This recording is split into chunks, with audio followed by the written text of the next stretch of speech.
क्या आपने कभी कांग्रेस या बीजेपी के सांसदों को संसद में दहाड़ते हुए सुना है? या फिर इन पार्टियों के विधायकों को विधानसभा में आदिवासियों के मुद्दों को लेकर गरजते हुए सुना है? आखिर क्यों आदिवासियों के वोटों से जीतने वाले बड़े बड़े नेता आदिवासियों के मुद्दे पर हमेशा चुप रहते हैं? क्या है इसके पीछे की वजह? क्या कोई मजबूरी है या फिर छिपा हुआ है कोई मतलब? आज के वीडियो में हम इसी मुद्दे की पड़ताल करेंगे। नमस्कार और जोहार स्वीकार कीजिए। मैं हूं पुनीत कपूर और द अनकट स्टोरीज में आपका एक बार फिर स्वागत है। शुरुआत से पहले आपसे एक बार फिर गुजारिश, अगर आपने हमारे चैनल को अभी तक सब्सक्राइब नहीं किया है तो प्लीज सब्सक्राइब कर लीजिए, बेल आइकन को प्रेस कर लीजिए ताकि आपको लेटेस्ट वीडियोस की नोटिफिकेशन आती रहे। अब आते हैं मुद्दे पर कि आदिवासियों के मुद्दे पर आदिवासी नेता चुप क्यों रहते हैं। आज के दौर में अगर आप देश भर में आदिवासी सांसदों की, विधायकों की प्रोफाइल देखेंगे तो ज्यादातर बीजेपी की टिकट पर जीते हैं पहले नंबर पर, और उसके बाद दूसरे नंबर पर कांग्रेस के आपको विधायक सांसद मिलेंगे। अगर 20 साल पहले की तस्वीर उठाकर देखेंगे तो लगभग यही तस्वीर नजर आएगी। बस फर्क इतना था कि कांग्रेस के सांसद विधायकों की संख्या पहले नंबर पर थी और बीजेपी के दूसरे नंबर पर। यह फर्क, ये बदलाव तो नजर आता है। लेकिन एक बदलाव जो इतने सालों में भी नहीं बदला है वो है तमाम आदिवासी नेताओं की, आदिवासी विधायकों की, सांसदों की जो कांग्रेस और बीजेपी से जीतकर सदन तक पहुंचते हैं, उनकी चुप्पी। ये चुप्पी किन मुद्दों पर है, या फिर ये पूछिए कि किन मुद्दों पर नहीं है। आदिवासियों का सबसे बड़ा मुद्दा जल, जंगल और जमीन का, उस पर चुप्पी है। उसके साथ ही आदिवासियों की पहचान का मुद्दा है, उनकी संस्कृति का मुद्दा है, उस पर चुप्पी है। खनन और उद्योग के नाम पर आदिवासियों का विस्थापन होता है, उस पर भी ये माननीय आपको चुप ही नजर आएंगे। पैसा कानून के तहत ग्राम सभाओं को वास्तविक अधिकार आज तक नहीं मिले हैं तमाम राज्यों में, उस पर भी चुप। पांचवी अनुसूची सिर्फ औपचारिकता और दिखावा बनकर रह गई है, उस पर भी ये माननीय चुप हैं। वन अधिकार कानून के तहत आधे से ज्यादा आदिवासियों के दावे जमीन के खारिज कर दिए गए, उस पर भी खामोशी है। क्या आपने कभी इन पार्टियों के आदिवासी सांसदों और विधायकों को इस बारे में दहाड़ते हुए सुना है कि स्कूल की किताबों में आदिवासी नायकों का इतिहास शामिल क्यों नहीं किया जाता? या फिर आदिवासियों की बरसों से चली आ रही धर्म कोड की मांग को लेकर कभी इन विधायकों या सांसदों को सड़क से लेकर सदन तक कभी वहां पर इस मुद्दे को उठाते हुए देखा है? क्या कभी आदिवासी संस्कृति, पहचान को बचाए रखने के लिए इन लोगों ने कोई व्यक्तिगत तौर पर कोई पहल की है? ज्यादातर मामलों में आपने नहीं ही सुना होगा। जिन मामलों में कभी कभार सुना होगा वो भी तब जब ये नेता, सांसद, विधायक विपक्ष में होते हैं। जब सत्ता में होते हैं तो चुप रहते हैं और जब विपक्ष में आते हैं तो फिर बोलना शुरू कर देते हैं। सत्ता का ये खेल आप समझिए। जब आप सरकार में हो, आपके पास फैसले लेने की, आदिवासियों के मुद्दों का समाधान करने की ताकत है, तब आप चुप्पी साध लेते हो, और जब विपक्ष में आते हो तो जोर शोर से बोलना शुरू कर देते हो। बोलो, हमला करो और आदिवासी बनाम सरकार वाला खेल खेलना शुरू कर दो। ये तमाम राज्यों में आपको नजर आएगा जहां पर सत्ता में रहते हुए तमाम नेता चुप मिलेंगे और विपक्ष में आते ही बोलना शुरू कर देते हैं, क्योंकि तब उन्हें आदिवासियों के वोट चाहिए होते हैं। अब राज्यवार हम सच्चाई जानते हैं। सबसे पहले बात छत्तीसगढ़ की। राज्य के मुख्यमंत्री विष्णुदेव साय, जो खुद आदिवासी समाज से आते हैं, और अभी हाल ही में 2 दिन पहले ही उन्होंने 1720 एकड़ हेक्टेयर का जो संरक्षित वन है उसका वो परिवर्तन कर दिया है, उसको गैर वानिकी इस्तेमाल के लिए मंजूरी दे दी है। वहां पर भी माइनिंग की जाएगी और तमाम आदिवासियों को विस्थापन होगा, जंगल काटे जाएंगे। रामगढ़ में जो तमनार तहसील है, वहां पर जनता विरोध करे या ना करे, पेड़ कट रहे हैं, ज्यादा विरोध होता है आदिवासियों को, तो पुलिस की निगरानी में पेड़ कटते हैं, लेकिन पेड़ कटना, जंगल कटना बंद नहीं हो रहे हैं। हसदेव के बारे में सबको पता ही है, पैसा कानून जमीन पर लागू नहीं है। 5वीं अनुसूची के बारे में भी वहां पर सिर्फ नाम की जो है सलाहकार समिति है, फैसले सारे सरकार ही लेती है। जो फॉरेस्ट राइट एक्ट है, जो वन अधिकार अधिनियम है, उसमें 9.5 लाख दावों में से 4 लाख दावे रिजेक्ट हो गए, लेकिन किसी ने चू तक नहीं की, किसी भी आदिवासी सांसद ने। अभी जब विश्व आदिवासी दिवस था तो कार्यक्रम तो दूर, बधाई देना तक आदिवासी मुख्यमंत्री ने जरूरी नहीं समझा, क्योंकि नहीं तो ये पार्टी लाइन के खिलाफ माना जाता। और वहां पर 4 आदिवासी सांसद हैं, नाम है महेश कश्यप, चिंतामणि महाराज, भोजराज नाग और राधेश्याम राठिया। लेकिन क्या आपने कभी किसी को दहाड़ते हुए सुना? इसके अलावा कांग्रेस के भी सांसद हैं जो अलग अलग समय पर रहे हैं, कांग्रेस के मंत्री रहे हैं, दीपक बैज हो चाहे मोहन मरकाम, जब सत्ता रही तब ये सब भी चुप्पी ही साधे रहे हैं। मध्य प्रदेश की बात करते हैं। देश का सबसे बड़ा आदिवासी आबादी वाला राज्य और देश में सबसे ज्यादा आदिवासी सांसद भेजने वाला जो राज्य है वो मध्य प्रदेश है। 6 सांसद हैं, सभी बीजेपी के। सबसे बड़ा आदिवासी चेहरा फग्गन सिंह कुलस्ते, 7 बार के सांसद, पर आदिवासी मुद्दों पर हमेशा मौन। केंद्रीय मंत्री भी है, यहां से 2 आते हैं, दुर्गादास उइके और सावित्री ठाकुर। मंत्री हैं पर आवाज नहीं, पहली बार मंत्री बने हैं, मंत्री बनकर ही खुश हैं, सरकार की नीतियों को, सरकार की जो पार्टी की लाइन है उस पर आगे चलते हैं, आदिवासियों के मुद्दे से कोई बहुत ज्यादा लेना देना होता नहीं है। और जो दूसरे सांसद हैं उसमें हिमाद्री सिंह है, गजेंद्र सिंह पटेल हैं, अनीता नागर चौहान है, इनका भी आदिवासी मुद्दों से कोई लेना देना नहीं। मंत्री भी हैं, मशहूर मंत्री भी हैं, विजय शाह, जिनका आपने नाम भी सुना होगा, विवादित बयान भी दिया था, संपत्ति उइके हैं, नागर सिंह चौहान हैं, लेकिन आदिवासियों के मुद्दों पर कभी मुखर आपको नहीं मिलेंगे, पार्टी लाइन पर ही चलेंगे, क्योंकि कुर्सी ज्यादा प्यारी है, आदिवासियों के मुद्दे नहीं। ये भूल जाते हैं कि इन्हें उस कुर्सी तक, उस सदन तक किसने पहुंचाया है। कांग्रेस में नेता हैं उमंग सिंगार, विक्रांत भूरिया, विपक्ष में रहते हुए अभी थोड़ा बोलते हैं, लेकिन सत्ता में रहते हुए कभी इन्होंने आवाज नहीं उठाई कि उस दौर में कमलनाथ की सरकार में पैसा कानून क्यों नहीं मध्य प्रदेश में लागू हुआ, क्यों वन अधिकार के इतने दावे आदिवासियों के खारिज कर दिए गए। ओमकार सिंह मरकाम, बाला बच्चन जैसे मंत्री भी रहे हैं, लेकिन तमाम आदिवासियों के मुद्दों पर कांग्रेस सरकार के समय चुप रहे, अभी भी चुप्पी साधे हुए, बहुत ज्यादा उनको लेना देना है नहीं। अब आते हैं झारखंड, बड़ी आदिवासी आबादी वाला राज्य है।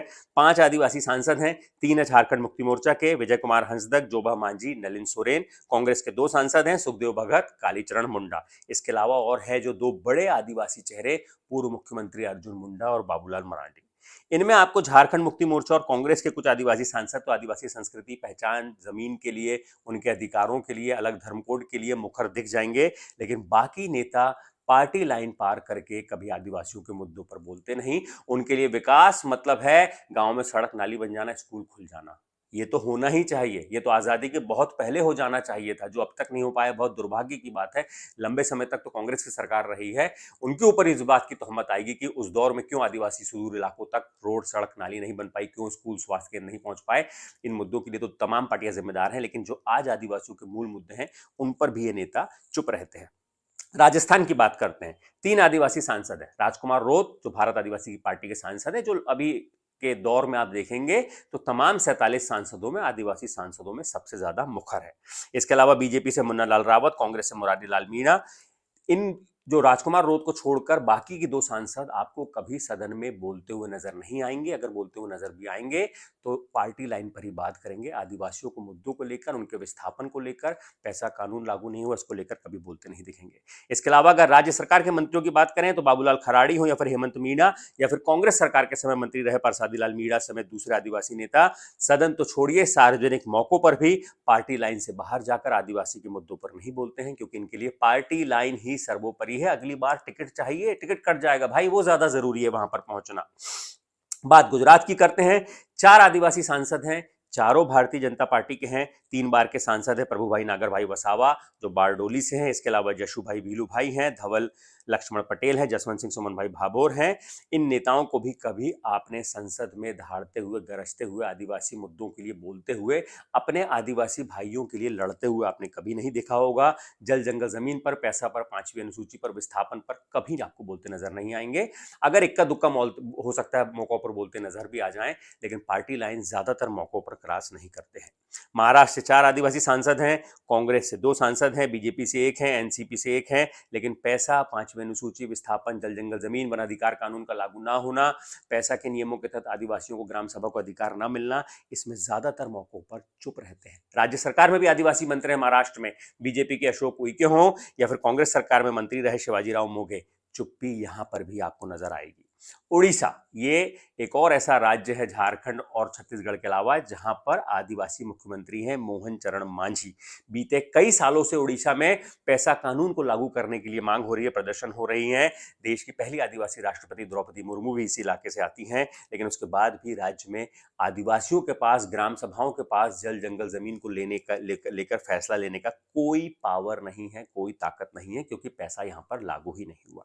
5 आदिवासी सांसद भी हैं, 4 बीजेपी के और कांग्रेस के 1। जुएल ओराम जो बीजेपी का सबसे बड़ा आदिवासी चेहरा है, 6 बार के सांसद और अभी केंद्र सरकार में जनजातीय मामलों के मंत्री हैं, लेकिन आदिवासियों के मूल मुद्दों पर, आदिवासियों की संस्कृति, पहचान पर, उनके अलग धर्म कोड की मांग को लेकर, उनके जल जंगल जमीन को लेकर कभी आपको मुखर नहीं दिखेंगे। सिर्फ पार्टी लाइन पर चलते हैं, इसलिए लगातार पार्टी टिकट दे रही है और केंद्र में मंत्री भी हैं। मंत्री तो जनजातीय कार्य मामलों के, आदिवासी मामलों के मंत्री हैं, लेकिन सिर्फ बुनियादी काम जो है, इंफ्रास्ट्रक्चर है, उसी डेवलपमेंट पर ही ध्यान है। वो तो होना चाहिए, मैं फिर कह रहा हूं, इतने सालों पहले हो जाना चाहिए था, लेकिन जो आदिवासियों की लगातार बरसों से लड़ाई जारी है, उन मांगों से भी मंत्री महोदय का कोई ज्यादा लेना नहीं है।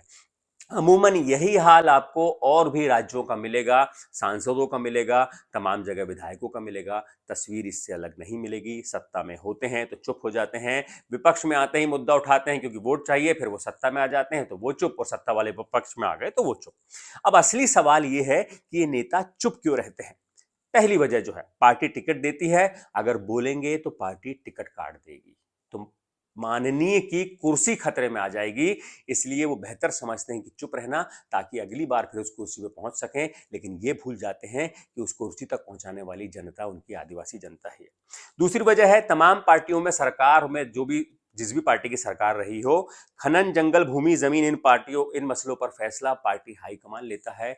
इसमें आदिवासी सांसदों, विधायकों की या मंत्रियों तक की भूमिका बहुत सीमित होती है। वहां पर भी उन्हें चुप ही रहना पड़ता है।